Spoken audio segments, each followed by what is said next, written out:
चैतन्य मनोभीष्टरे स्वयं रूप कदा माह्यं ददाति स्वपदान्तिकं वन्दे अहं श्रीयुतपदकमलं श्रीगुरुन् वैष्णवांश्च रूपं साग्रजातं सगगण रघुनाथं तं च जीवं संस्थेदं सावधूतं परिजनसहितं कृष्णचैतन्य देवं श्रीराधाकृष्णपादान् सगगण ललिता श्रीविशाखान् विदांश्च हे कृष्ण करुणा सिन्धो दीनबन्धो जगत्पदे गोपेश गोपिका कान्त राधा कान्त नमोऽस्तुते तप्त काञ्चन गौराङ्गी राधे वृन्दावनेश्वरी वृषभानुसूदे देवी प्रणमामि हरिप्रिये वाञ्छाकल्पतरुभ्यश्च कृपा सिन्धुभ्येव च पतितानां पावनेभ्यो वैष्णवेभ्यो नमो नमः नमो विष्णुपादाय कृष्णप्रेष्ठाय भूतले श्रीमते भक्तिवेदान्त स्वामिन् इति नामिने नमस्ते सरस्वती देवे गौरवाणी प्रचारिणे निर्विशेष शून्यवादे पाश्चात्य देशधारिणे जय श्री कृष्ण चैतन्य प्रभु नित्यानंद श्री अद्वैत गदाधर श्रीवासादि गौरभक्त वृंद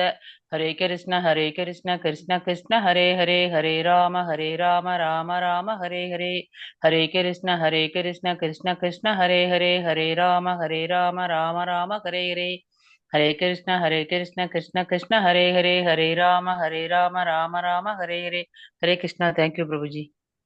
ओम नमो भगवते वासुदेवाय।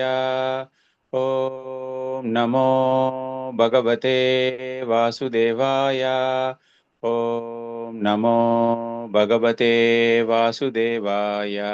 सर्वशास्त्राब्धिपीयूषा सर्ववेदैकषत्फला सर्वसिद्धान्तरत्नाद्या सर्वलोकैकदृक्प्रता सर्वभागवतप्राणा श्रीमद्भागवतप्रभो कलिद्वन्द्वोदितादित्या श्रीकृष्णा परिवर्तिता परमानन्दपाताय प्रेमवर्षि अक्षरायते शर्वाद सर्वसेव्याय श्रीकृष्णाय नमोऽस्तु मे।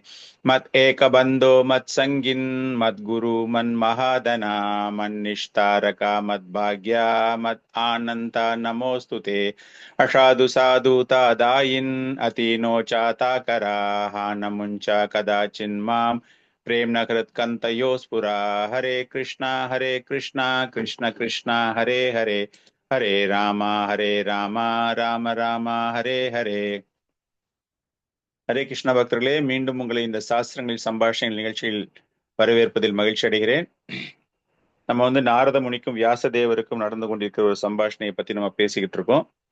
கடைசியாக நம்ம என்ன தெரிஞ்சுக்கிட்டோம், போன வகுப்புல என்ன தெரிஞ்சுக்கிட்டோம் அப்படின்னா, நாரத முனி அவர்கள் அந்த பக்தி வேதாந்திகளிடமிருந்து ஆன்மீக கல்வியை எப்படி கற்றுக்கொண்டார். நித்தியம் பாகவத சேவையான்னு சொல்ற மாதிரி அவங்க தினமுமே பகவானினுடைய லீலைகளை பற்றி நாரத முனி இதற்கு முந்தைய பிறவியில் சிறிய குழந்தைல சின்ன பையனா அந்த மாதிரி ஒரு ஸ்டேஜ்ல அவருக்கு லீலைகளை மாத்திரமே பகவானுடைய லீலைகளை கொடுத்ததின் மூலமாக அது பெறுவதற்கான தகுதி நாரத முனிக்கு ஏன் இருந்தது என்றால், ரொம்ப ஒரு பாவமாக வேறு ஒருவரை சார்ந்து அவங்களுடைய தயவுல தான் வாழணும் அப்படிங்கிற ஒரு நிலையில, காரணம் தாய் படிப்பறிவில்லாத ஒரு பணிப்பெண்ணாக இருந்ததினால் மற்றவங்களை நம்பி மற்றவர்களை சார்ந்து வாழ்க்கை நடந்து கொண்டிருந்தது. அதுபோல நாரத முனியும், அந்த சிறுவனான நாரத முனி மற்றவர்களை சார்ந்து இருந்ததால் அது ஒரு பெரிய தகுதியாக பார்க்கப்பட்டது. அந்த வேதாந்திகள் அவருக்கு அந்த ஞானத்தை எதற்காக வழங்கினார்கள் அப்படின்னா, நீங்க தான் உங்களை நம்பித்தான் நான் இருக்கேன், எனக்கு எல்லாமே உங்ககிட்ட இருந்துதான் வரணும் அப்படின்னு ஒரு பாவப்பட்ட ஜென்மம் சொல்லுவோம் இல்லையா, அந்த மாதிரி ஒரு நிலையில் அவர் இருந்ததால், முழுமையாக மற்றவர்களை சார்ந்து இருந்ததினால் அந்த கல்வி அவர்களுக்கு வழங்கப்பட்டது அப்படிங்கிறதையும் நம்ம தெரிஞ்சுக்கிட்டோம். அதே போல சைத்தன்ய மகாபிரபு சனாதன கோஸ்வாமி அவர்களுக்கு இந்த பாகவதத்தை பாகவதத்தை நம்ம அணுகுவதின் மூலமாக எந்தெந்த நிலையில் நாம் அந்த உறவை வைத்துக் கொள்கிறோம், வேதங்களை படிப்பது அப்படிங்கும்போது பகவானோடு நமக்கு உண்டான ஒரு உறவு சம்பந்தான் சொல்லுவோம் இல்லையா, அந்த சம்பந்தம், அதன் பிறகு அந்த உறவிற்கு ஏற்றாற் போல ஒருத்தர்கிட்ட ஒரு கனெக்ஷன் ஆரம்பிச்சாச்சு, அதன் பிறகு அந்த உறவு அதற்கு ஏற்றாற் போல நாம் வளர்த்து கொள்ள வேண்டும் அப்படிங்கிறது அபிதேயா. அந்த உறவின் மூலமாக நமக்கு கிடைக்கக்கூடிய பலன்கள் என்ன, பிரயோஜனா. சோ சம்பந்த அபிதேய பிரயோஜனா அப்படிங்கிறது ரொம்ப ரொம்ப முக்கியம் அப்படிங்கிற விஷயம் சனாதன கோஸ்வாமிக்கு சைத்தன்ய மகாபிரபு கூறியதையும் பார்த்தோம். அதே நிலையில்தான் நாரத முனி என்ன பண்ணியிருக்காரு அப்படின்னா, அந்த வேதாந்திகளிடம் தன்னுடைய பழக்கத்தை, தன்னுடைய உறவை ஏற்படுத்தி கொள்ளும் பொழுது அதன் மூலமாக அவர் அடைந்த ஒரு மிகப்பெரிய பலன் என்ன அப்படிங்கிற ஒரு விஷயத்தை அவர் இங்கு கூறப் போகிறார். ஸோ முழுமையாக என்ன பண்ணியிருக்காங்க அப்படின்னா, பகவானினுடைய லீலைகளை அதிகமான அளவு, வேற எதுவுமே தத்துவங்கள்லாம் எதுவுமே பேசவே இல்லை அந்த சின்ன பையன்கிட்ட. அந்த லீலைகளை கேட்டதின் மூலமாக அவருக்கு எந்த அளவிற்கு ஒரு ஞானம் கிடைத்திருக்கிறது, அந்த பிரயோஜனான்னு சொல்லுவோம் இல்லையா, லட்சியம், என்னுடைய வாழ்க்கையின் இலக்கு என்ன அப்படின்னு சொல்லுவோம் இல்லையா, அந்த மாதிரி பார்க்கும்போது அது எது கிடைத்திருக்கிறது அப்படிங்கறத இன்னைக்கு சொல்ல போறாரு. நாரதமுனி கூறுகிறார், ஏனைவாஹம் பகவதோ வாசுதேவஸ்ய வேதசஹ மாய அனுபவம் அவிதம் ஏன கச்சந்தி தத்பதம். இந்த ஸ்லோகம் அனுப்பியிருக்கேன், யாராச்சும் படிக்க விரும்புனா படிக்கலாம். हरे कृष्ण प्रभु। येनैवाहं भगवतो वासुदेवस्य वेदसः मायानुभावम् अविदं येन गच्छन्ति तत्पदम्। हरे कृष्ण प्रणाम। हरे कृष्ण हरे प्रभु कृष्ण। जी। येन वाहं भगवतो वासुदेवस्य वेदसः मायानुभावम् अवितं येन गच्छन्ति तत्पदम्। हरे कृष्ण प्रभु जी। येनैवाहं भगवतो वासुदेवस्य वेदसः मायानुभावम् अवितं येन गच्छन्ति तत्पदम्। हरे कृष्ण। हरे कृष्ण। येनैवाहं भगवतो वासुदेवस्य वेदसः मायानुभावम् अवितं येन गच्छन्ति तत्पदम्। हरे कृष्ण। हरे कृष्ण प्रभु जी। येनैवाहं भगवतो वासुदेवस्य वेदसः मायानुभावम् अवितं येन गच्छन्ति तत्पदम्। हरे कृष्ण। नंदी प्रभु जी। வேற யாரும் படிக்கிறீங்களா?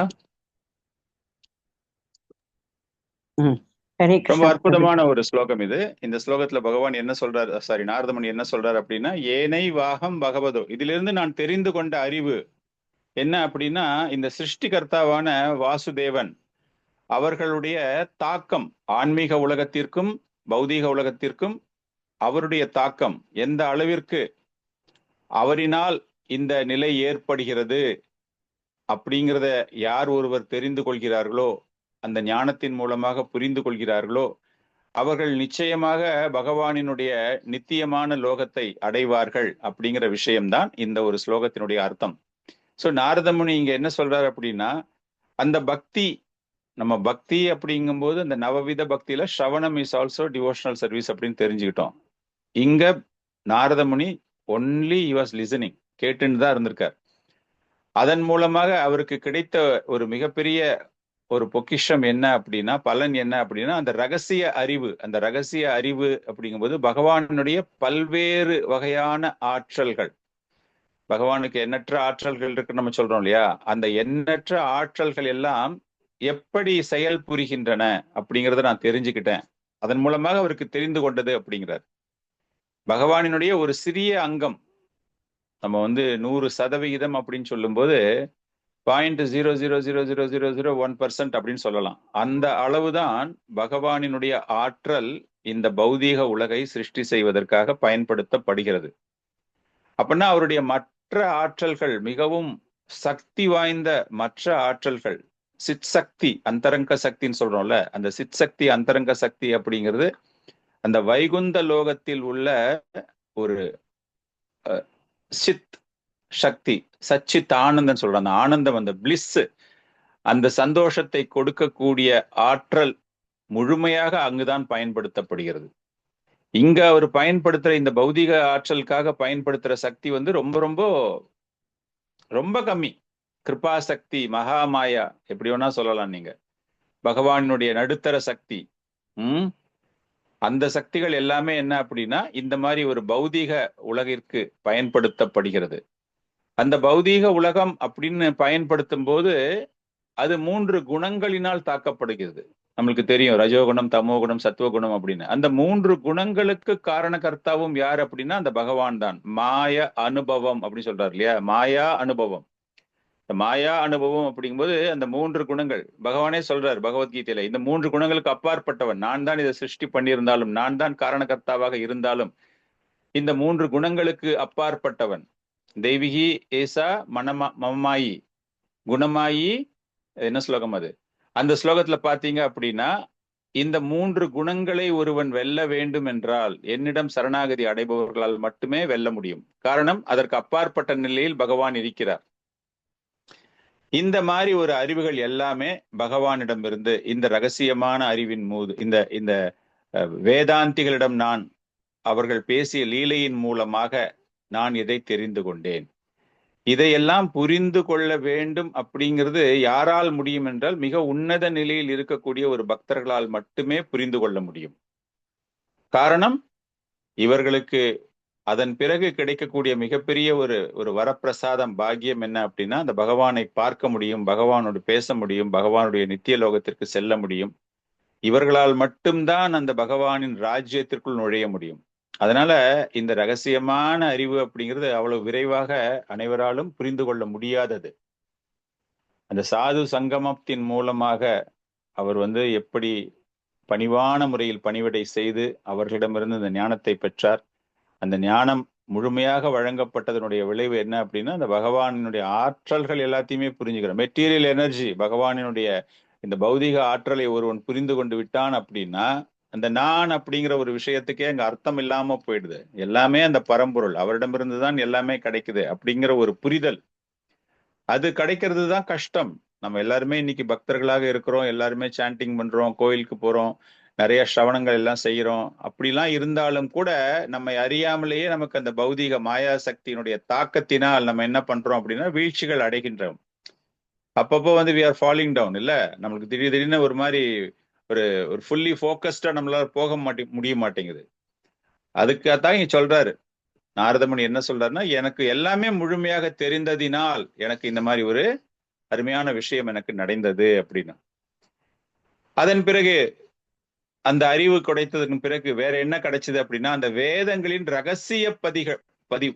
இந்த வேதம் அப்படின்னா அதனுடைய ரகசியமாக புரிந்து கொள்ள வேண்டிய விஷயம் என்ன அப்படின்னா, அந்த பகவானை பற்றிய ஐஸ்வர்யங்கள், டிரான்சென்டென்டல் நாலேஜ் சொல்றோம் இல்லையா, அந்த பகவானை பற்றிய ஒரு முழுமையான அறிவு வேதங்கள் மூலமாக ஒருவருக்கு படிக்கும்போது, வேதங்கள் படிக்கும்போது பொதுவாக என்ன கிடைக்கும் என்றால் கர்ம காண்டம். இல்ல, என்னுடைய பலனுக்காக, என்னுடைய குடும்பத்தின் பலனுக்காக, எனக்காக அப்படின்னு அதற்கு ஏற்றாற் போல வழிபாட்டு முறைகளில் நாம் நம்மை ஈடுபடுத்திக் கொள்வோம்.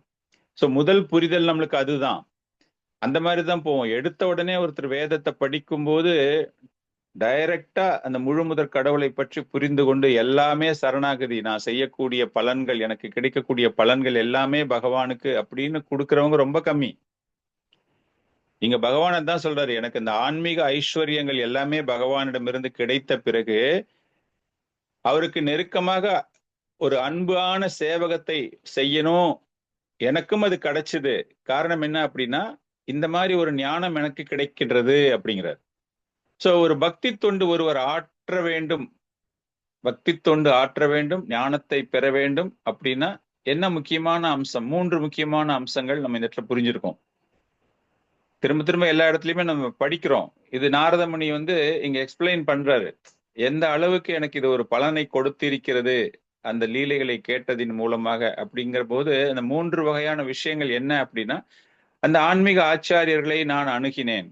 அந்த பக்தி வேதாந்திகள் நிறைய பேர் இருந்தாலும் கூட அவர் எல்லாரையுமே ஒரு தனிப்பட்ட முறையில் ஒரு ஆன்மீக ஆச்சாரியருக்கான ஒரு மரியாதையை கொடுத்து அவர்களை அணுகுவதின் மூலமாக, அணுகியதின் மூலமாக, அது இல்லாம அவங்களுக்கு என்ன பண்றாரு அப்படின்னா சேவகம் செய்கிறார். சேவகம் செய்து அவர்களாகவே வழங்குகிறார்கள் அந்த ஞானத்தை. பரிப்ரஷ்னேனா, ரொம்பவும் தாழ்மையாக பணிவான முறையில் அவருடைய சந்தேகங்களை கேட்டு பகவானினுடைய லீலைகளை தெரிந்து கொண்டு சேவகம் செய்ததின் மூலமாக. அப்படின்னா 3 விஷயங்கள்ல முக்கியமான விஷயம், ஒரு ஆன்மீக குருவை அணுகுவது, அவருக்கு பணிவான முறையில் பணிவிடை செய்வது, அவரிடமிருந்து பணிவான முறையில் கேட்டு தெரிந்து கொள்வது.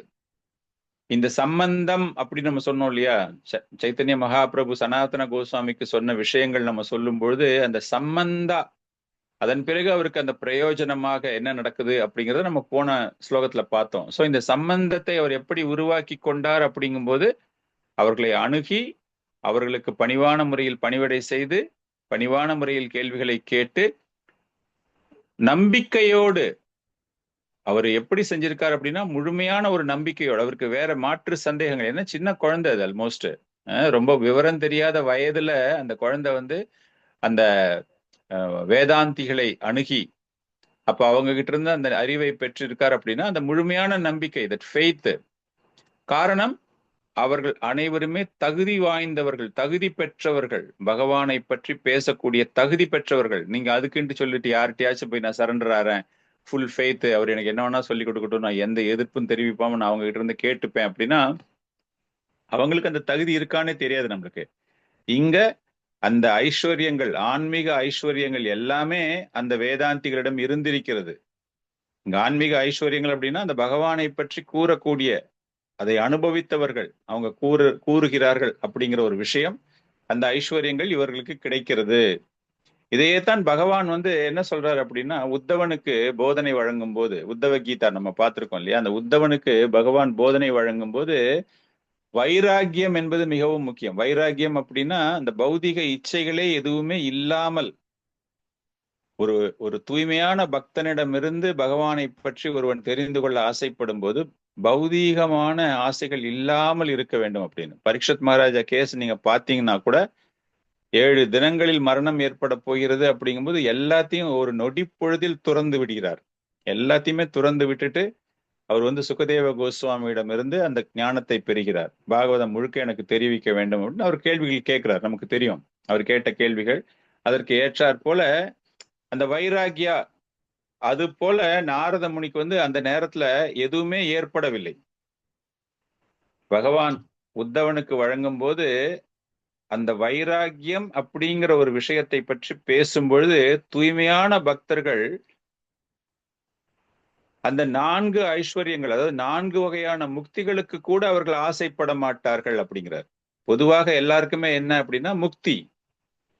இங்க பகவான் 4 வகையான முக்தின்னு தான் சொல்றாரு. அவர் 5 வகைன்னு சொல்ல, டோட்டலா 5 முக்திகள் இருக்கு. நம்ம எல்லாருக்குமே தெரியும் இல்லையா, சாலோக்கியா, சாமிப்பியா, சாரூப்பியா, சார்ஷ்டி, சாயுஜ்யா அப்படின்னு. அந்த சாயுஜ்யா அப்படிங்கிற முக்தி பகவானோடு அதாவது அந்த அந்த வெளிச்சத்தோடு ஐக்கியமாவது சாயுஜ்யம். அதை பற்றி இங்கு பகவான் பேச மாட்டேங்கிறார். யாரு? கிருஷ்ணர் உத்தவங்கிட்ட பேசும்போது அதை பத்தி சொல்லல.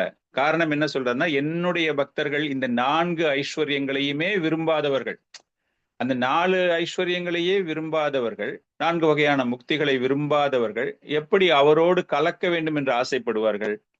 அதனால உத்தவன் கிட்ட பேசும்போது பகவான் 4 முக்தியை பற்றி மட்டும்தான் பேசுகிறார். ஆனால் 5 இருக்கிறது.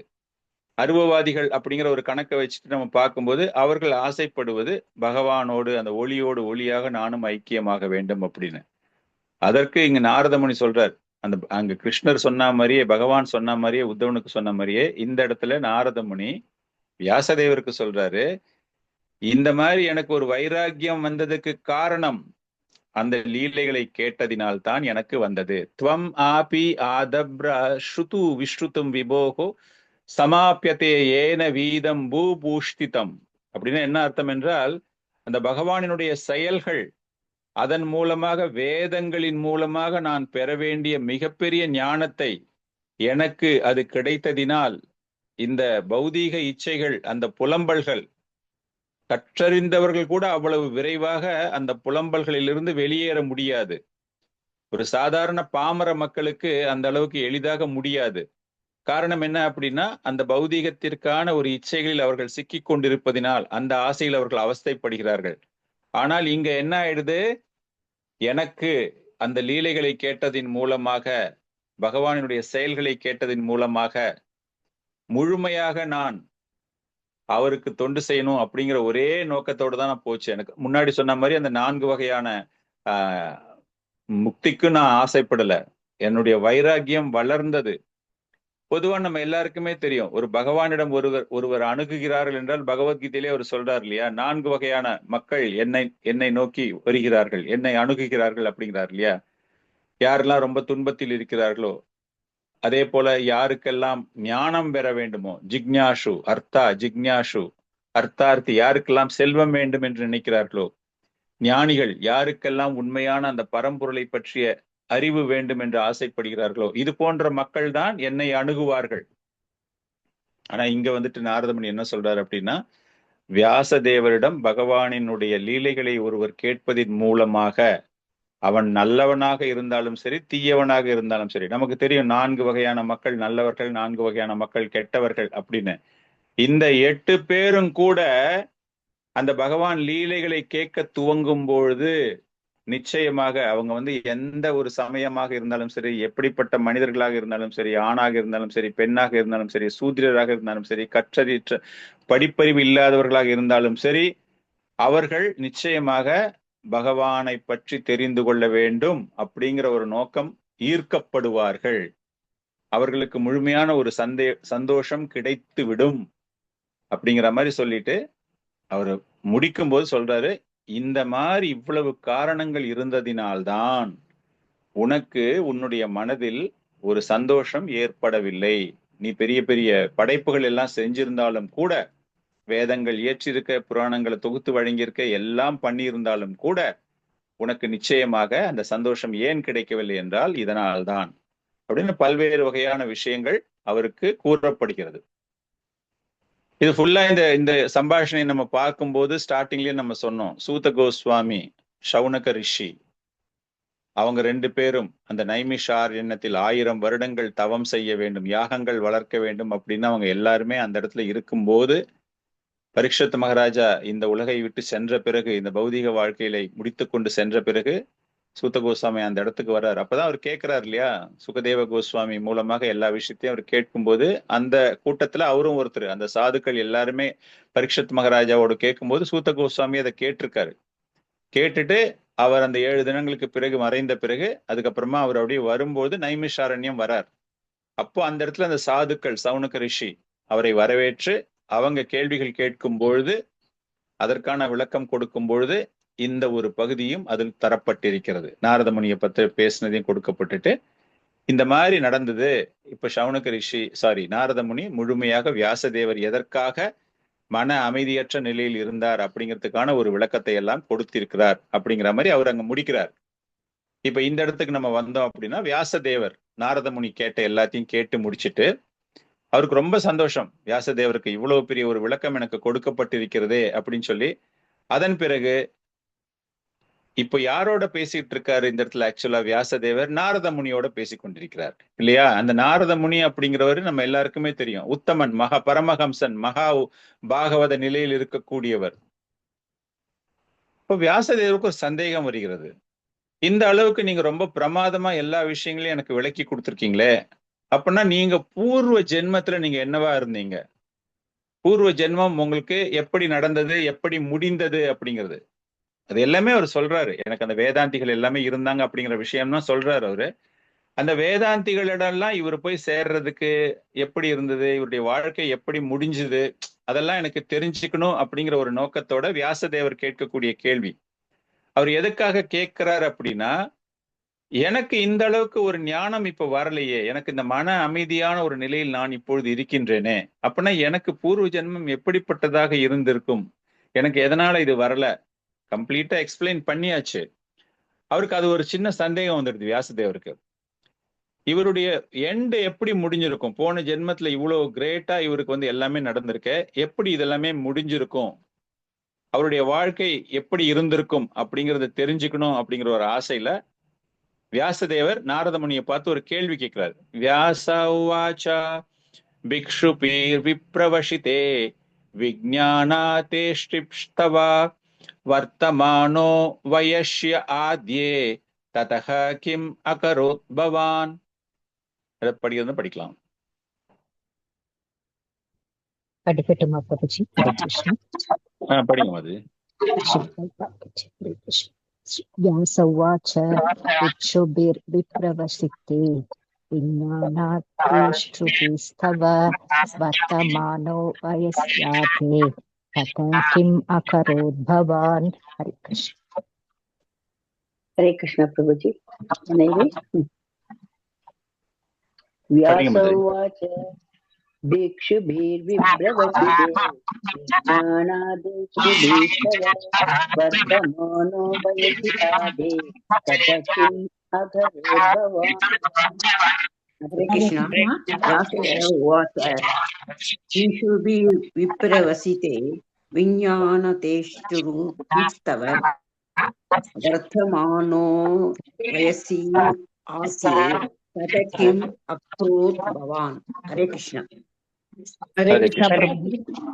नारद उवाच भिक्षुभिर्विप्रवासिते विज्ञानादेश्च ऋक्रुभिर्मम प्रदमानो वियसियाते ततयेदत् अकारक्षम्। हरे कृष्णा நன்றி பிரபு. ஹரே கிருஷ்ணா. சோ हरे இந்த कृष्ण இடத்துல प्रभु। படிக்கும் அது. व्यास उवाच भिक्षुभिर्विप्रवसिते विज्ञानादेष्टुभिस्तव वर्तमानो वयसि आते तदकिम् अक्रतोद्भवान्। थैंक यू प्रभु जी। हरे कृष्ण। ஹரே கிருஷ்ணா. சோ இங்க வியாசதேவர் நாரத முனியை பார்த்து கேட்கிறார். காரணம் என்ன அப்படின்னா, இதுக்கு முன்னாடி வரைக்கும் என்ன சொல்லிட்டு இருந்தாரு, இந்த வேதாந்திகள் நான் எல்லாம் கத்துக்கிட்டேன், எனக்கு லீலா எல்லாம் சொன்னாங்க, எனக்கு வந்து அதனால பகவானினுடைய ஆற்றல்கள் எல்லாம் புரிய ஆரம்பிச்சது அப்படிங்கிற பல்வேறு விஷயங்கள் கூறினார் இல்லையா. இப்ப நாரத முனி என்ன கேட்கிறாருன்னா, அந்த வேதாந்திகள் போன பிறகு உனக்கு என்ன நடந்தது? ஓகே, அவங்க இருக்கும்போது உனக்கு எல்லா கதையும் சொன்னாங்க, நீ எல்லாமே கேட்டீங்க. ஆனால் இந்த ஒரு அருமையான ஒரு விஞ்ஞானம், எது விஞ்ஞானம்? ஆன்மீக அறிவு அப்படிங்கிறது ஒரு விஞ்ஞானம். அந்த விஞ்ஞானத்தை வழங்கியது யார் என்றால் அந்த பக்தி வேதாந்திகள் நாரத முனிக்கு வழங்கி இருக்கிறார்கள். அப்படின்னா இந்த ஞானம் என்பது உங்களுக்கு எப்பொழுது கிடைத்தது? இப்போ பிறந்திருக்கீங்களே, இந்த நாரத முனியா இப்போ பிறந்திருக்கீங்களே, அந்த பிறக்கும் போது உங்களுக்கு கிடைச்சுதா, இல்லாட்டி அப்பவே கிடைச்சுதா, நீங்க அந்த லீலையை கேட்ட உடனேவே கிடைச்சுதா அப்படிங்கிற ஒரு சந்தேகம் அவருக்கு வந்துடுச்சு. அதனால அவர் கேட்கிறாரு இந்த மாதிரி ஒரு கேள்வி, வந்து அற்புதமான ஒரு கேள்வி. காரணம் என்ன அப்படின்னா, ஞானம் பிளஸ் பக்தி யாருக்கு கிடைச்சிருக்கு? அந்த சிறுவனாக இருந்த நாரத முனிக்கு ஞானமும் பக்தியும் கிடைத்திருக்கிறது. பகவானினால் அது வழங்கப்பட்டிருக்கிறது. ஒரு பகவானினுடைய ஒரு கருணை இல்லையா. இது போன்ற லீலைகளையும் கதைகளையும் அவர் கேட்டதின் மூலமாக அவருடைய அந்த ஆத்ம ஞானமும் வளர்ந்திருக்கிறது.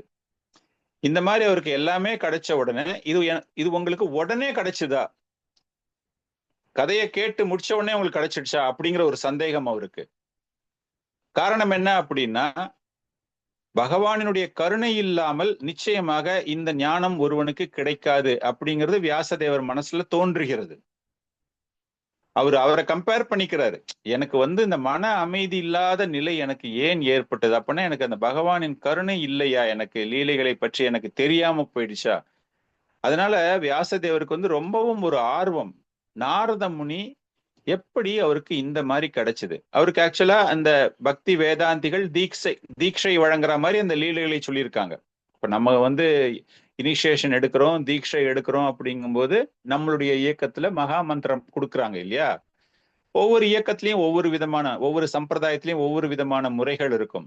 அப்ப அந்த பக்தி வேதாந்திகள் அவங்க வந்து இஸ்கான் கௌடிய மாதவ சம்பிரதாயம் எல்லாம் கிடையாது. அப்ப வந்து there all yogis. Yogi in the sense பகவானை பற்றி பேசக்கூடிய நிலையில் இருப்பவர்கள். சோ அவங்கள அணுகும்போது இவருக்கு தீட்சையாக வழங்கப்பட்டது அப்படின்னா பகவானினுடைய லீலைகளை கேட்பதுதான்.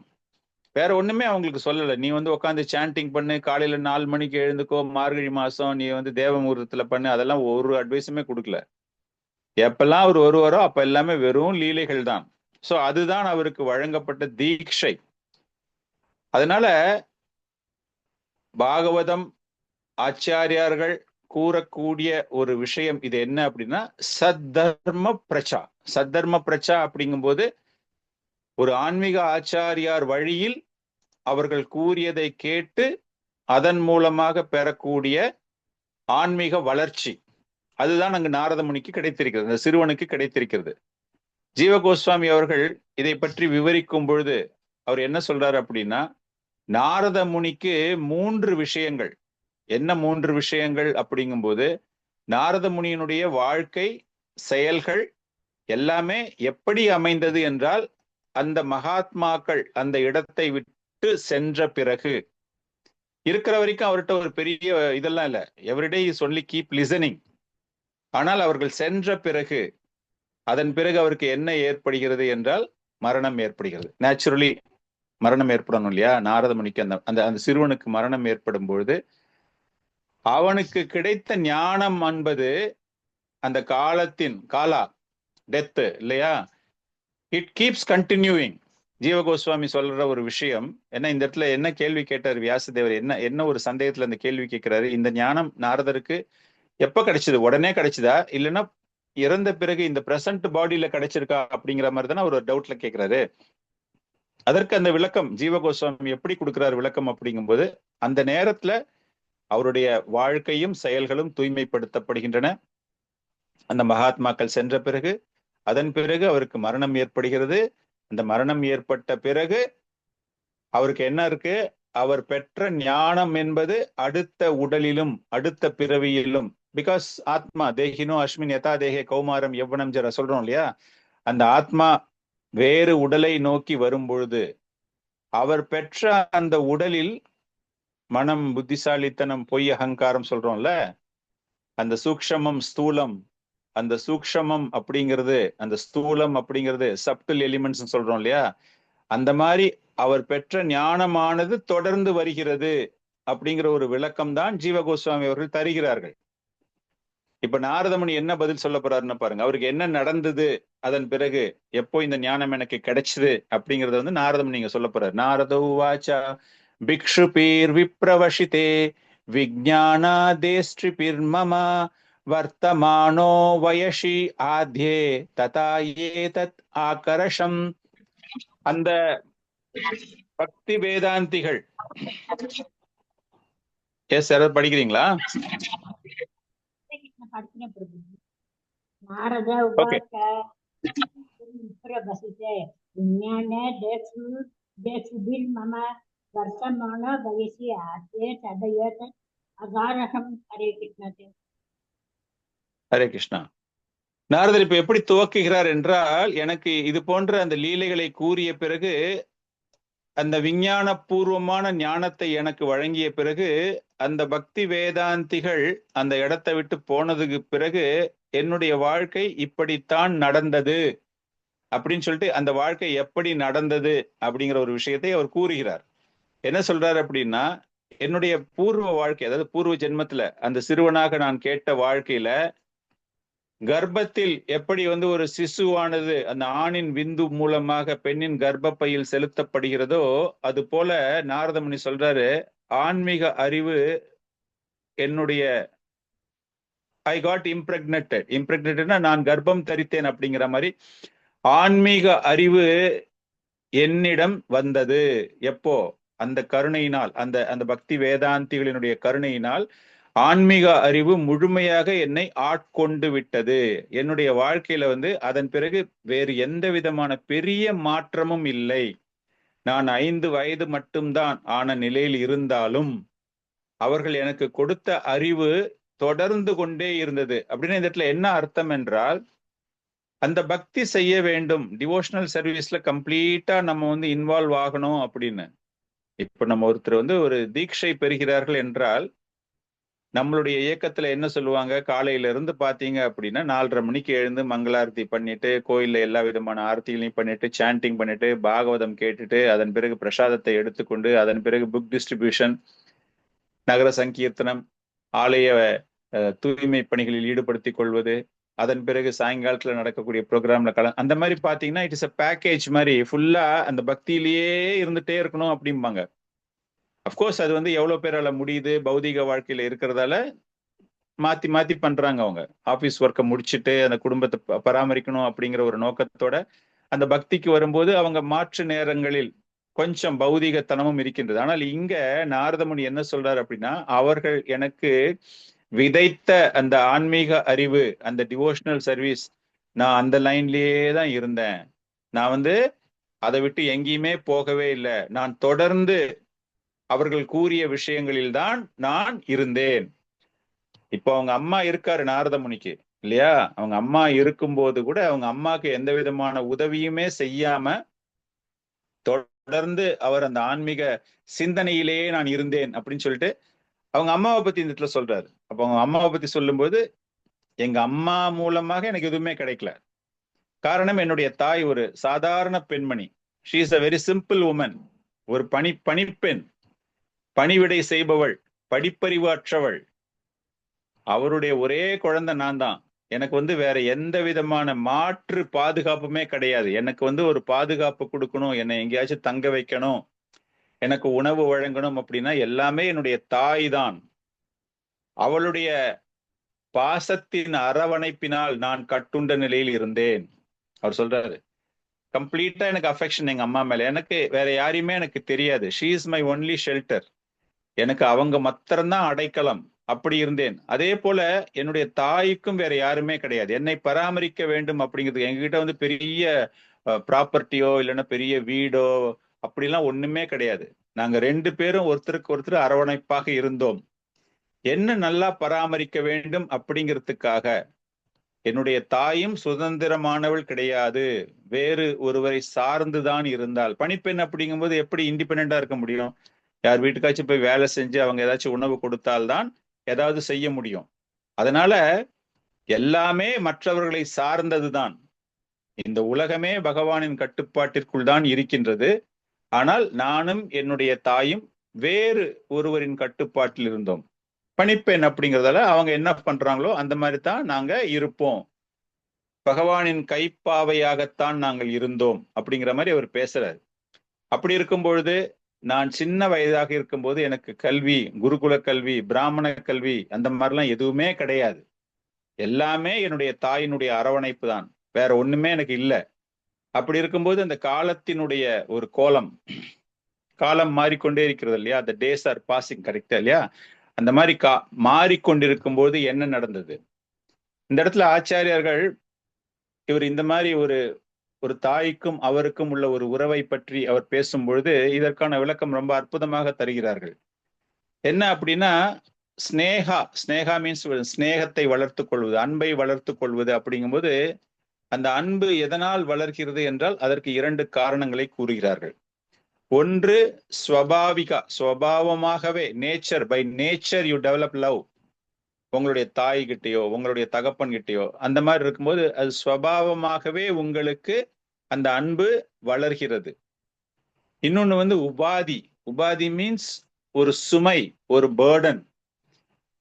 உங்ககிட்ட இருக்காங்க, உங்களுடைய ப்ரொடெக்ஷன்ல இருக்காங்க. ஒரு தாய் அந்த குழந்தைய இருக்கும்போது ரெஸ்பான்சிபிலிட்டி. இங்க பேர்டன், சுமை அப்படின்னா ஒரு பெரிய கடன் அந்த மாதிரி அர்த்தம் கிடையாது. ஒரு ரெஸ்பான்சிபிலிட்டி, ஒரு பொறுப்பு, அந்த ஒரு சுமை. அவங்கள பத்திரமா பார்த்துக்கணுமே, அந்த குழந்தைய நான் நல்லா பார்த்துக்கணுமே. அதே மாதிரி வயதானவர்கள் இருக்கும்போது அந்த வீட்டுல இருக்கிறவங்களுக்கு வந்து பெற்றோர்களை பார்த்து கொள்ள வேண்டுமே அப்படிங்கும்போது தட் இஸ் அன் அன்பு ஒன்லி, இல்லையா? அது ஒரு காதல். அது காதல் மீன்ஸ் ஒரு ஸ்னேகா, ஒரு உறவு, அன்பான ஒரு உறவு. ஆனால் அந்த உறவு சுமையாக இருந்தாலும் கூட ஒரு பொறுப்பினால் ஒரு சுமை ஏற்படுகிறது. சோ இந்த மாதிரி 2 வகையாக பிரிக்கிறார்கள் ஆச்சாரியர்கள் கூறும்போது. அப்படி பார்க்கும் பொழுது இந்த இடத்துல நாரத முனி தாயிடம் முழுமையான அன்போடு இருக்கிறார். ஸ்வபாவம். ஏன்னா அது குழந்தை, அதுக்கு ஒண்ணுமே தெரியாது. என்னுடைய தாயை நான் பராமரிக்கணும், பண்ணணும் அப்படிங்கிற ஒரு எண்ணம்லாம் இல்லை. பெரேஸ் அவங்க மதருக்கு வந்து எப்படி அப்படின்னா, இட் இஸ் அ பர்டன், ஒரு பொறுப்பு. என்னுடைய மகனை நான் பார்த்து கொள்ள வேண்டும் அப்படின்னு. சோ இந்த உறவு வகை இப்படிப்பட்ட ஒரு உறவு வகையாக அவர்கள் இருவருக்கும் இருக்கிறது. நாரத முனிக்கு வந்து வேற எந்த விதமான பொறுப்புகளும் கிடையாது. அவரால் படிக்கவும் முடியல. ஏன்னா தாயிடம் வசதி கிடையாது, படிக்க வைக்க முடியல. சோ இப்படி போயிட்டு இருக்கு அவருடைய வாழ்க்கை அப்படிங்கிறது தான் அவர் அங்க விளக்குகிறார். நடுவுல ஏற்பட்ட ஒரு விஷயம், அந்த பக்தி வேதாந்திகளிடம் சென்று ஞானத்தை பெற்றுக்கொண்டேன், அந்த விஞ்ஞானத்தை, பகவானினுடைய லீலைகள் அடங்கிய விஞ்ஞானத்தை தெரிந்து கொண்டேன் அப்படிங்கிறார். இப்படி இருக்கும்போது என்னுடைய தாய்க்கு மரணம் ஏற்படுகிறது அப்படிங்கிற அந்த கதையை சொல்றார். ஒரு நாள் இரவு பசுவிடமிருந்து பாலை கறக்க சென்ற போது அங்கு ஒரு பாம்பு தீண்டி என்னுடைய தாய் மரணித்தாள் அப்படிங்கிறார். இந்த ஒரு செயலையும் ஆச்சாரியார்கள் இது வந்து ஒரு சும்மா ஒரு கதையெல்லாம் எடுத்துக்காம அதில் உள்ள ஒரு புனிதத்துவத்தை விளக்குகிறார்கள். விஷ்ணு சக்கரவர்த்தி தாக்கூர் என்ன பண்றாருன்னா, பசுவினுடைய பாலை கறப்பது என்பது ஒரு புனிதமான செயலாக பார்க்கப்படுகிறது. இதை பத்தி இங்க ஏன் நம்ம பேசுறோம் அப்படின்னா, அந்த தாய்க்கு மரணம் ஏற்படும் பொழுது அவள் எந்த மனநிலையில் இருந்தாள் அப்படிங்கிற விஷயம் நம்ம தெரியணும் இல்லையா? சோ அந்த பேரண்டல் லீனியேஜ் எப்படி வந்து நாரத முனி ஒரு நல்ல குடும்பத்தில் பிறந்தவரா, இந்த ஞானம் எப்படி கிடைச்சிருக்கு, எதனால் அப்படி கிடைச்சிருக்கு அப்படிங்கும்போது அந்த பெண்மணியினுடைய ஒரு குணங்கள் எந்த மோடுல அவள் இருக்கா, சத்துவ குணத்தில் அவள் இருக்கிறாள். அந்த பசுவின் பாலை கறந்து பசுவின் பாலை கறப்பதே ஒரு திவ்யமான செயல் அப்படின்னு தான் விஸ்வநாத சக்கரவர்த்தி எழுதுறார். அந்த நேரத்துல அந்த பாம்பு வந்து கடிச்சிருக்கு அப்படின்னா அது நிச்சயமாக பகவானினுடைய ஒரு ஏற்பாடு, அது பகவானினுடைய ஒரு தூண்டுதலினால் இது ஏற்படுகிறது அப்படின்னும் போது இது எல்லாமே பகவான் பிளான் பண்ணின ஒரு விஷயம். நாரதரை வந்து இந்த மாதிரி பண்ணணும் அப்படிங்கிற ஒரு விஷயம் பகவானினுடைய ஒரு திட்டத்தின் மூலமாக. அதனால எந்த விதமான ஒரு குறையோ குற்றமோ கண்டுபிடிக்க முடியாது. யார்கிட்ட? அந்த தாயினிடம். இதுக்கு முன்னாடி நம்ம எல்லாமே பார்த்தோம். அவருக்கு வந்து கற்றறிவு, ஷீஸ் அன் இல்லிட்ரேட், படிப்பறிவு கிடையாது, மற்றவரை சார்ந்து இருக்கிறாள், பையனை பார்த்துக்க முடியாது, அன்பு மட்டும்தான் கொடுக்க முடியும் அப்படின்னு பல்வேறு விஷயங்கள் நம்ம பார்த்தோம் இல்லையா? இதற்கு எல்லாமே விளக்கமாக விஸ்வநாத சக்கரவர்த்தி தாக்கூர் எழுதும்போது இது எல்லாமே பகவானின் செயல். அந்த பெண்மணியை சாதாரண பெண்மணியாக கருதக்கூடாது. மிகவும் ஒரு புண்ணியமான திவ்யமான ஒரு காரியமான பசுவின் பாலை கறந்து கொண்டிருக்கிற நேரத்தில் அவளுக்கு இந்த மரணத்தை சம்பவித்திருக்கிறார் பகவான் என்றால் இது முழுக்க அவருடைய ஏற்பாடு, காலத்தினுடைய ஒரு ஏற்பாடு. அந்த காலம் அப்படிங்கிறது டெத், அது நிச்சயமா எல்லாருக்குமே வந்துட்டு தான் இருக்கும். அந்த மாதிரி வரும்பொழுது இப்படி நடந்து கொண்டிருக்கிறது அப்படிங்கிற ஒரு விஷயமும் விளக்கப்படுகிறது. என்னுடைய தாய்க்கு மரணம் ஏற்பட்டது அப்படின்னு சொல்லிட்டு நாரத முனி ரொம்ப தத்துவார்த்தமாக ஒரு விஷயத்தை வியாசதேவருக்கு இங்கு கூறுகிறார். ததா தத் அகம் ஈஷஸ்ய பக்தானாம் சம் அபிப்ஷதஹ அனுக்ரகம் மன்யமானஹ பிரதிஷ்டம் தீஷம் உத்தராம். ஹரே கிருஷ்ணா. படிக்கிறீங்களா? ததா தத் அகம் ஈஷஸ்ய பக்தானாம் சம் அபிப்சதஹ அனுக்ரகம் மன்யமானஹ பிரதிஷ்டம் திஷம் உத்தராம். ஹரே கிருஷ்ணா. நாரதமன் என்ன சொல்றாருன்னா, ததா தத் ஆகம் ஈசஸ்ய பக்தானாம் சாம் அபிப்ஷதாக. அவர் எந்த தத்துவ ரீதியாக அவர் பேசியிருப்பாங்க. 5 வயசு பையன், என்னுடைய தாய்க்கு ஏற்பட்ட ஒரு மரணத்தை நான் பகவானிடமிருந்து கிடைத்த ஒரு கருணையாகத்தான், இது எனக்காக வழங்கப்பட்ட ஒரு சிறப்பு கருணை அப்படின்னு தான் நான் நினைச்சுக்கிறேன். காரணம் என்ன அப்படின்னா, அவர் பக்தர்களுக்கு ஆசிகளை வழங்க வேண்டும் அப்படிங்கிறது தான் அந்த பகவானினுடைய குறிக்கோள். எப்பொழுதுமே அந்த பகவானினுடைய குறிக்கோள் அப்படித்தான் இருக்கும். சோ இது ஒரு பகவானினுடைய அனுகிரகமாக நான் பார்த்து கொண்டிருக்கிறேன், பகவானுடைய ஒரு அனுகிரகமாகத்தான் நான் இதை பார்க்கிறேன் அப்படிங்கிற மாதிரி அவர் சொல்றார். சொல்லிட்டு பிரதிஷ்டம் தீஷம் உத்தரம். Uthra means what? நார்த். நான் வடக்கு நோக்கி என்னுடைய பயணத்தை துவக்கினேன். வடக்கு நோக்கி அவர் செல்கிறார். இதுல ஒரு விஷயம், ரொம்ப அற்புதமான ஒரு விஷயம் என்ன பார்க்கணும்னா, விஸ்வநாத சக்கரவர்த்தி தாக்கூர் எழுதும்போது இந்த மரணம் ஏற்படுகிறது அப்படிங்கும்போது பிரதிஷ்டம் தீஷம் உத்தரம் அப்படிங்கும்போது அவர் தாய்க்கான ஈமக்கிரியை எதுவுமே அவர் செய்யலையாம். எல்லாத்தையுமே விட்டுட்டு மரணம் ஏற்பட்ட உடனே அவர் என்ன பண்றாருன்னா வடக்கு நோக்கி செல்கிறார். காரணம், இத அவர் என்ன நினைச்சுக்கிறாருன்னா, அனுகிரகம் மன்யமானக, எனக்கு கிடைச்ச ரொம்ப சிறப்பான ஒரு கருணை, பகவானிடமிருந்து எனக்கு கிடைத்த ஒரு சிறப்பான ஒரு கருணையாக நான் இதை கருதுகிறேன். I am waiting for an opportunity. நம்ம வந்து பார்த்தோம் 2 வகையான உறவுகள் ஆச்சாரியார்கள் எப்படி சொல்றாங்க அப்படின்னு. அந்த அன்பு அப்படிங்கும்போது அந்த ஸ்வபாவிகா, அந்த ஸ்வபாவத்தின் மூலமாக அந்த natural love for the mother அது இருக்கிறதால நாரத முனி ஃபெல்ட், எனக்கு வந்து இந்த இடத்துல ஏதோ ஒரு தடை இருக்கிறது என்னுடைய பயணம். என்ன, அந்த லீலையை கேட்டு, பகவானுடைய லீலையை கேட்டு அப்படி மயங்கிய நிலையில் இருக்கிறார். பகவானை பத்தி நிறைய தெரிஞ்சுக்கணும் அப்படிங்கும்போது ஒரு தடையாக அந்த தாய் இருக்காள் அப்படிங்கிறது அவர் மனசுல. அதனாலதான் சொல்றாரு, பகவான் வந்து தாயை ஒரு பாம்பு மூலமாக அவருடைய ஏற்பாட்டின் மூலமாக மரணத்தை வரவழைத்த போது உடனே அதை ஏற்றுக்கொள்கிறாராம். உட்காந்து அழுதுகிட்டு, ஐயோ அம்மா போயிட்டியே, நான் என்ன பண்ணுவேன், நான் தனியா இருக்கேனே, என்னை பார்த்துக்க ஆள் இல்லையே, பாதுகாக்க ஆள் இல்லையே, அதெல்லாம் அவர் ஒண்ணுமே அழல. இம்மீடியட்லி அவர் வந்து வடக்கு நோக்கி சென்று தன்னுடைய அடுத்த ஸ்டேஜ் அவர் பண்ண போறார்.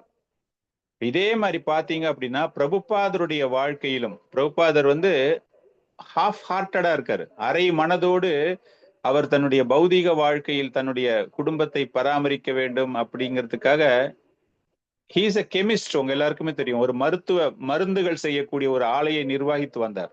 he is doing a business. அப்படி இருக்கும்போது திடீர்னு சொல்றாங்களாம் அவருடைய வேலையாட்கள்லாம் வந்து, நம்மளுடைய ஃபேக்டரி எரிஞ்சு போச்சு அப்படிங்கிற உடனே பிரபுபாதருக்கு வந்து இது பகவானினுடைய ஒரு குறுக்கீடு. அவர் உடனே வந்து அப்படியா, என்ன ஆச்சு, என்ன பண்றது தெரியல, எனக்கு இன்சூரன்ஸ் இருக்கா, எவ்வளவு லாஸ் ஆச்சு, அதெல்லாம் ஒரு கேள்வியுமே அவர் கேட்கலையாம். அவர் உடனே அவர் சொல்றாராம், இது பகவானினுடைய ஏற்பாடு, இது அவருடைய குறுக்கீடு, it is a divine intervention. என்னுடைய தாக்கம், நான் வந்து பக்தியில பண்ணணும், அவரை பத்தி நிறைய தெரிஞ்சுக்கணும், அவரை பத்தி நிறைய பேருக்கு கொடுக்கணும், என்னுடைய ஆன்மீக ஆச்சாரியார் கொடுத்த அந்த உத்தரவை நான் எல்லா நாடுகளுக்கும் சென்று பரப்ப வேண்டும், கிருஷ்ண உணர்வை அனைவருக்கும் பரப்ப வேண்டும் அப்படிங்கிற அந்த மனசுல ஏக்கம் இருந்து கொண்டிருக்கிற நேரத்துல அவருக்கு ஒன்லி அட்டாச்மெண்ட்னு இருந்தது அந்த ஃபேக்டரி தான். அந்த ஃபேக்டரியை நம்பி ஒரு சில பணியாட்கள் இருந்திருக்காங்க. அப்படி இருக்கும்போது அந்த ஃபேக்டரி எரிஞ்சிடுச்சு அப்படிங்கும்போது அந்த பௌதீக வாழ்க்கையில் இருந்த அந்த கொஞ்சூது தொடர்பு கூட துண்டிக்கப்பட்டு விட்டது பிரபுபாதரை பொறுத்தவரை. அதன் பிறகு முழுமையாக ஆன்மீக வாழ்க்கையில் கவனம் செலுத்தக்கூடிய ஒரு பெரிய ஒரு வரப்பிரசாதமாக பகவான் அதை அமைத்து கொடுத்தார். இந்த இடத்துல பாத்தீங்க அப்படின்னா நாரத முனிக்கும் அந்த மாதிரி தான் நடந்திருக்கு. I am not comparing Prabhupada Naradamuni. Naradamuni வந்து is in a very very highest platform. But அந்த மூட் ஆஃப் பிரபுபாத், ஒரு உண்மையான பக்தர்கள் அப்படிங்கும்போது எப்படி நடக்கின்றது அப்படின்னு இந்த ஒரு புரிதல். அடுத்தது வடக்கு நோக்கி அவர் செல்கிறார் அப்படின்னு பார்க்கும்போது, வடக்கு நோக்கி ஏன் செல்கிறார்கள்? நம்ம வந்து பாகவதத்திலயும் சரி, நிறைய இடங்கள்ல படிச்சிருந்தாலும் சரி, அந்த அந்திம காலத்தில் எல்லாத்தையுமே துறந்து ஒரு மன்னராக இருப்பவர்கள், சத்திரியர்களாக இருப்பவர்கள், கிரகஸ்தாவாக இருப்பவர்கள் அந்த கடைசி நேரங்களில் முழுமையாக தியானம் செய்யணும் அப்படின்னு பார்க்கும்போது வடக்கு நோக்கி செல்வார்கள். அந்த வடக்கு நோக்கி செல்கிறார்கள் அப்படிங்கிறதுக்கான ஒரு அர்த்தம் என்ன அப்படின்னா, வடக்கு நோக்கி என்றால் இமயத்தை நோக்கி, இமயமலை, ஹிமாலயா சொல்றோம் இல்லையா, அது ஒரு அமைதியான ஒரு பூங்கா. அமைதியான பூங்கா அப்படிங்கும்போது டியூ டு பகவானினுடைய கிருபை, அந்த மேக்னெட்டிக் ரேஸ்ன்னு சொல்லுவோம் இல்லையா, அந்த பூமியினுடைய காந்த புலன்கள், அந்த காந்த புலன்கள் அதிக ஈர்ப்பு, பாசிட்டிவ் வைப்ஸ் அப்படிம்பாங்கல்ல. எப்படி வந்து ஒரு ஆலயத்திற்கு செல்றோம் அப்படிங்கும்போது அந்த கர்ப்ப கிரகம் அதனுடைய ஒரு சிறப்பு தன்மை என்ன அப்படின்னா, அந்த காந்த புலன்கள் அது நிறைய அந்த இடத்துல இருக்கும். So it gives a positive energy. நமக்கு வந்து ஒரு தியானம் பண்ணணும், ஒரு மெடிடேஷன் பண்ணணும் அப்படிங்கும்போது அந்த பாசிட்டிவ் எனர்ஜி கிடைக்கும். அது போல இந்த நார்த்தன் பிளேஸ் அப்படிங்கும்போது ஏஷவை தேவ மனுஷானாம் சாந்தா, மனிதர்களுக்கும் சரி, தெய்வ பிறவிகளுக்கும் சரி, தேவ பிறவிகளுக்கும் சரி, அந்த இடத்துக்கு வந்துட்டாங்கன்னாலே அவங்களுக்கு ஒரு அமைதி கிடைக்கும். சோ அந்த அமைதி எதற்காக கிடைக்க வேண்டும் என்றால், மனதை முழுமையாக கட்டுப்படுத்தி அந்த பகவானுடைய அந்த காந்த புலனுடைய ஆற்றல் நம்முடைய உடலுக்கு சென்று, நுட்பமான அளவு அந்த உடலுக்குள் சென்று மனதை கட்டுப்படுத்தி நம்முடைய சிந்தனையை ஒருநிலைப்படுத்துவதற்காக அந்த அளவுக்கு அந்த இடம் வந்து ரொம்ப புனிதமான ஒரு இடம். இன்னைக்கும் வந்து நம்ம பாத்தீங்க அப்படின்னா ஹரித்வார்ல வந்து நிறைய பேர் ரிஷிகள்லாம் இருக்காங்க அப்படின்னா அதுக்கு காரணம் அதுதான். ஒன்று அழகான இடம், அடுத்தது அந்த பகவானினுடைய அந்த சிருஷ்டியினுடைய மகிமை, அந்த காந்த புலன்கள், அந்த பாசிட்டிவ் வைப்ஸ், அதை வந்து அவங்களுக்கு ஃபுல்லா ஃபோக்கஸ் பண்ணக்கூடிய அளவுக்கு அந்த நார்தர்ன் பிளேசஸ் ஆர் அவருடைய அமைப்பு, பகவானுடைய அமைப்பு. அதனால இவர் அங்க என்ன பண்றாரு, நான் வந்து தவம் செய்ய வேண்டும். தவம் மீன்ஸ் லைக் ஹவு துருவ Maharaj went in to the forest. எப்படி வந்து ஒரு வனத்திற்கு சென்று துருவ மகாராஜ் ஒரு 6 மாத காலங்களில் அவர் பகவானை பத்தி அவர் வந்து ஒரு பௌதிக நோக்கத்துக்காக அங்க போனாரு அப்படிங்கிற ஒரு விஷயம். ஆனா இங்க நாரத முனி தவம் செய்து அந்த லீலைகளை கேட்டதினுடைய ஆனந்தத்தினுடைய தொடர்ச்சியாக என்ன நடக்க போகுது நாம் பார்க்கணும் அப்படின்னு அவர் தவம் செய்ய வடக்கு நோக்கி செல்கிறார்.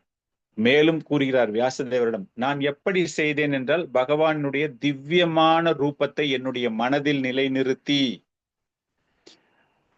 அந்த மாதிரி என் மனசுல வச்சுக்கிட்டு, பகவானுடைய ரூபத்தை மனசுல வச்சுக்கிட்டு அவரை பத்தியே நானும் நினைக்க ஆரம்பிச்சேன்.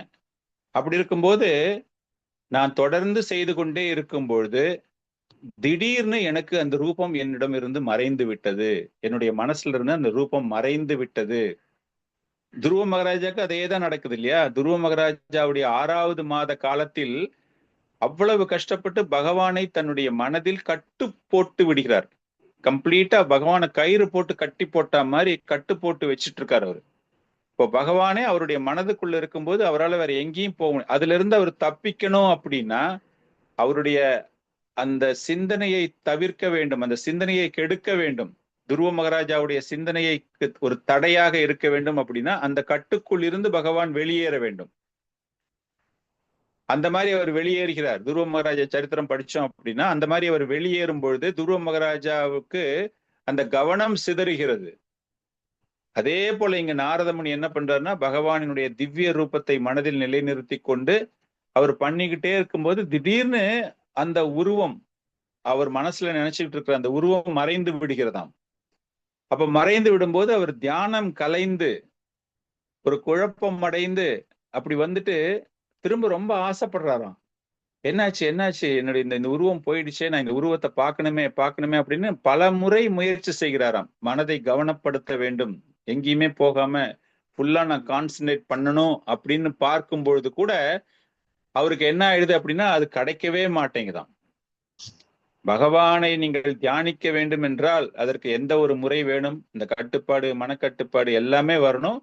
அதற்கு மேலாக பகவானினுடைய கருணை உங்களுக்கு கிடைக்க வேண்டும். உங்களுடைய இஷ்டத்துக்கு ஓகே, ஒரு காலையில ஒரு 1 hour நான் வந்து மெடிடேஷன் பண்ண போறேன், அப்போ வந்து என்னுடைய என் மைண்ட்ல பகவான் வரணும். அதுக்கப்புறம் ஒரு 1/2 hour நான் டிவி பார்ப்பேன், அதுக்கப்புறம் 1/2 hour நான் சாப்பிடுவேன், திரும்ப ஒரு 1 hour நான் போய் பண்ண போறேன், அப்போ வந்து பகவான் என் முன்னாடி வந்து நிக்கணும்.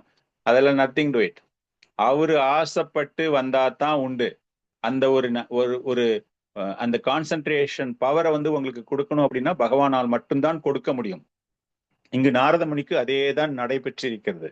It is not a mechanical process. Naradamuni வந்து ரொம்ப சின்சியரா அட்டன் பண்ணி அந்த பகவானினுடைய கிருபையின் மூலமாக பகவானை அந்த திவ்ய ரூபத்தை தன் மனதில் பார்த்து கொண்டிருந்த பொழுது அது தடைபடுகிறது. என்ன ஆச்சு ஏதாச்சுன்னு எவ்வளவோ ட்ரை பண்ணும்பொழுது அந்த இடத்துல அவருக்கு வந்து ஒண்ணுமே தெரிய மாட்டேங்குது.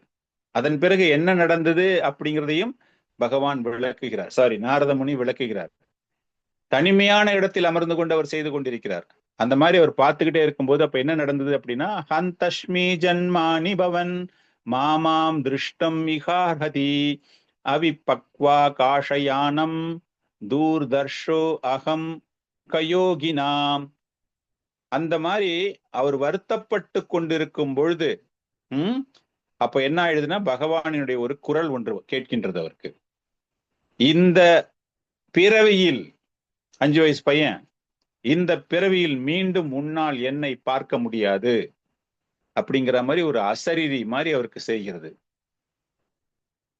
ஆச்சாரியர்கள் வந்து ரொம்ப அற்புதமாக விளக்கம் தருகிறார்கள். நாம் செய்யக்கூடிய ஆன்மீக பக்தி, ஆன்மீகத்தில் ஏதேனும் ஒரு தடை, முடிவு பெறாத நிலையில் நம்முடைய தடைகள் இருந்தால், அல்லது உங்களுடைய வயது முதிர்ச்சியற்ற நிலையில் நீங்கள் இருந்தால், பௌதீக ஆசையில் நீங்கள் தொடர்ந்து இருந்தால் உங்களால் பகவானை பார்க்க முடியாது அப்படிங்கிற ஒரு விஷயம் விளக்கப்படுகிறது. இந்த இடத்துல நாரத முனிக்கு ஏன் அந்த மாதிரி நடக்குது அப்படின்னு பார்க்கும்பொழுது, நாரத முனி அந்த சிறுவன், அவன் முதிர்ச்சி அடையவில்லை, அவனுக்கு விருப்பு வெறுப்பு என்ற நிலையை அவன் கடக்கவில்லை. இன்னும் அந்த முக்குணங்களின் தாக்கத்தில் அவன் இருக்கின்றான் அப்படிங்கிற மாதிரிலாம் ஆச்சாரியர்கள் எழுதுகிறார்கள். உடனே நம்ம மனசுல நிறைய டவுட்ஸ் எல்லாம் வரணும். அது எப்படி முடியாது, இவ்வளவு சின்ன வயசுல அவர் எல்லா லீலைகளையும் கேட்டாரு, அப்படிலாம் இருக்கும்போது அவரால் ஏன் இன்னும் முழுமையாக தூய்மை அடையவில்லை அப்படிங்கிற ஒரு விஷயம் பார்க்கும்போது, பகவான் உத்தவனுக்கு அந்த உத்தவ கீதை வழங்கும் போது இந்த முக்குணங்கள் எந்த நிலையில் ஒருவனை விட்டு விடை பெறுகிறது அப்படிங்கிற ஒரு அற்புதமான ஒரு ஸ்லோகம். வனம் தூ சாத்விகோ வாஷோ கிராமோ ராஜச உஷ்யதே தாமஷ்மம் தியூத சதனம் மண் நிகேதம் தூ நிர்குணம். இந்த ஸ்லோகத்துல அவர் என்ன சொல்றாருன்னா, வனத்தில் சென்று எவன் ஒருவன் தவம் செய்கிறானோ அவன் சத்துவ குணத்தில் இருக்கிறான். கிராமோ ராஜச உஷ்யதே, கிராமம் அப்படின்னா ஒரு குடும்பம், குடும்பத்தில் இருந்து கொண்டு பக்தி செய்பவன் அவன் ரஜோகுணத்தில் இருக்கிறான். இதெல்லாம் எதுவுமே வேண்டாம். தாமசம் தியூத சாதனம், நியமங்களை கடைபிடிக்காமல் இருப்பவர்கள் அவர்கள் அறியாமையில் இருக்கிறார்கள், தமோ குணத்தில் இருக்கிறார்கள். சோ இதை வச்சு பார்க்கும்போது இந்த இடத்துல நாரத முனி வனத்தில் இருந்து கொண்டு தவம் செய்தது அப்படிங்கும்போது அவர் அந்த முக்குணங்களில் சிறந்த குணமான சத்துவ குணத்தில் இன்னும் இருந்து கொண்டிருக்கிறார். அதனால அவருக்கு முழு பலன் அந்த இடத்துல கிடைக்கல. பகவானை அவரால் பார்க்க முடியவில்லை, அவரால் தொடர்ந்து தியானிக்க முடியவில்லை அப்படிங்கிறது தான். ஆனால் பகவான் உடனே அவருக்கு என்ன சொல்றாராம், நீ ரொம்ப சிறப்பாக எல்லாமே செய்திருக்கிறாய், உன்னுடைய ஆசையை நான் மீண்டும் வளர்க்க வேண்டும், தூண்ட வேண்டும். இதோட காரணம் என்னன்னா, அவர் பண்ணிட்டு பகவான மனசுல என்னால அந்த திவ்ய ரூபத்தை எடுத்துட்டு வர முடியலையேன்னு வருத்தப்பட்டு கொண்டு இருக்கும்போது அந்த ஆர்வத்தை நான் மேலும் மேலும் உனக்கு வளர்க்க வேண்டும், உங்ககிட்ட இருக்கிற கொஞ்ச நஞ்ச பௌதிக ஆசைகளையும் நான் வெளியெடுக்க வேண்டும் அப்படிங்கிறதுக்காக பகவான் என்ன சொல்றாராம், பேசுவதை நிறுத்தி விடுகிறார். நாரதர் சொல்றார், அவர் நான் போய் தேடணும், கண்டுபிடிக்கணும், பண்ணணும் அப்படிங்கும்போது அவருடைய பேச்சும் தடைபடுகிறது. முதல்ல அவருடைய ஃபார்ம் போயிடுச்சு, அதன் பிறகு அந்த அசரீரியாக வந்தது, அதுவும் நின்று விட்டது. உன்னுடைய ஆசையை நான் தொடர்ந்து வளர்க்க வேண்டும் அப்படிங்கிறதுக்காக. சோ அந்த நேரத்துல அவருக்கு ஒரு மிகப்பெரிய ஒரு ஞானம் அவருக்கு கிடைக்கிறது. நாமானி அனந்தஷ்ய ஹதா த்ருபஹ அபதான் குஹ்யானி பத்ராணி கிருதானி ச ஸ்மரன் காம் பர்யதம் ஸ்துஷ்ட மனகதஸ்பிருஹ காலம் பிரதிக்ஷாம் விமதோ விமத்சரஹ. அந்த பகவானினுடைய புனித நாமங்கள் நாமானி அனந்தஷ்ய ஹதா த்ருபாபதாம். அதன் பிறகு நான் தொடர்ந்து பகவானுடைய புனித நாமத்தை ஜபிக்க துவங்கினேன். காரணம் என்ன அப்படின்னா, அந்த பகவானுடைய லீலைகளை எல்லாமே கேட்டாச்சு, எல்லாமே எனக்கு புரிஞ்சு போச்சு. ஆனாலும் எனக்கு அந்த திருப்தி, I didn't get the satisfaction அப்படின்னு அவரை நான் மனதில் நிலை கொள்ள வேண்டும் அப்படிங்கிறதுக்காக தொடர்ந்து அனந்தஷ்ய ஹதா த்ருபஹ பதான், தொடர்ந்து நம்ம படிக்கிறதா இருந்தா கூட நித்தியம் பாகவத சேவை தொடர்ந்து படிக்க வேண்டும். Sanding, repeated sanding. அந்த மாதிரி இந்த இடத்துல நாரத முனி என்ன பண்றாராம், முழுமையாக அவர் படிக்க துவங்குகிறார். அப்படி பண்ணிக்கிட்டு இருக்கும்போதுதான் அவருக்கு பல்வேறு வகையான விளக்கங்கள் ஏற்பட்டு அதன் பிறகு அவருக்கு அடுத்த பிறவி அப்படிங்கும்போது இந்த நாரத பிறவியாக கிடைத்து அவருக்கு அந்த இன்னும் அந்த சாட்டிஸ்பாக்சன் முடியலையா. அதனால் நான் தொடர்ந்து பல்வேறு பகுதிகளுக்கு சென்று கொண்டிருக்கிறேன், பணிவான முறையில் எந்த விதமான பொறாமையும் அற்ற நிலையில் நான் தொடர்ந்து சென்று கொண்டே இருக்கிறேன் அப்படின்னு. சோ நம்மளுடைய தீட்சை வழங்கும் போது நமக்கு கூறக்கூடிய விஷயங்கள் மகாமந்திரம், 4 நியமங்கள் அப்படின்னு சொல்றாங்க.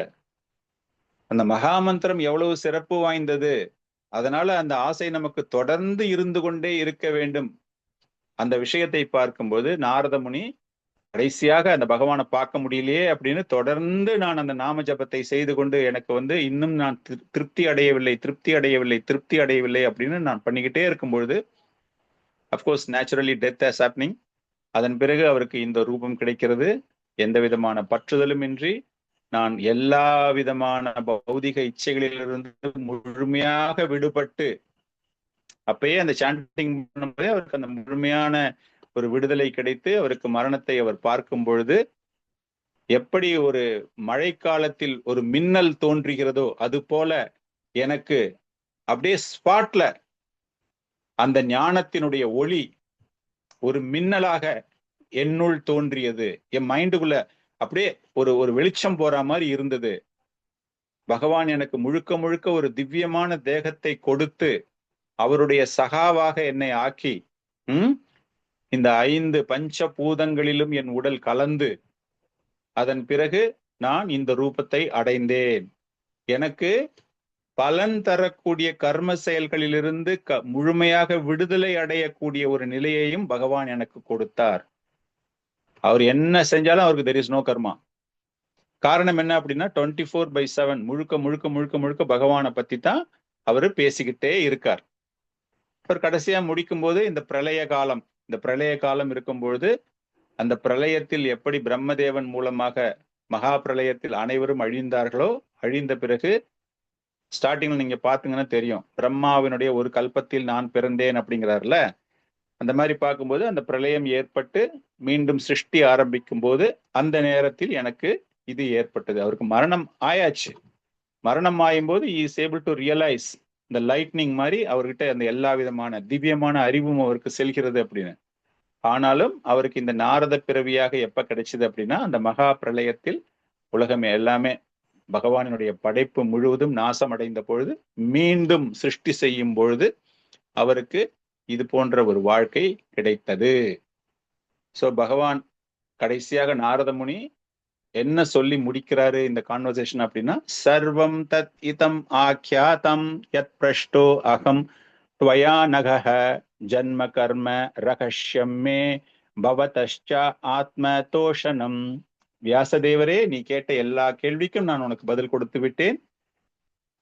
எனக்கு கிடைச்ச ஒரு பெரிய பாக்கியம், லீலைகள் மூலமாக என்னுடைய பிறப்பு, என்னுடைய மிக மிகுந்தமான ஒரு ரகசியம், ஆன்மீக ரகசியங்கள், நான் செய்த சாதனா பக்தி எல்லாமே நான் உனக்கு முழுமையாக உன்னுடைய ஆன்மீக வளர்ச்சிக்காக, உன்னுடைய ஆத்ம பலனுக்காக, ஒரு பக்தி செய்வதின் மூலமாக எப்படி ஒருவன் முன்னேற முடியும் அப்படிங்கிற விஷயம் உனக்கு நான் முழுமையாக கொடுத்து விட்டேன்.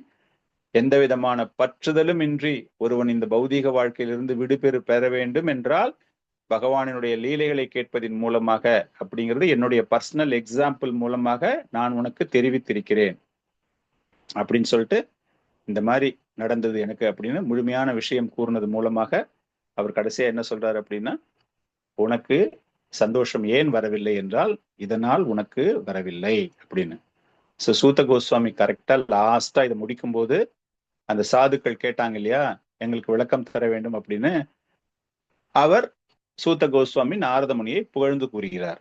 அஹோ தேவஸ்ரீ தன்யோ அயம் யத் கீர்த்திம் சரணாகத்னவனஹ காயன் மாத்யான் இதம் தந்த்ரியா ராம் யாதி ஆதுரம் ஜகத்.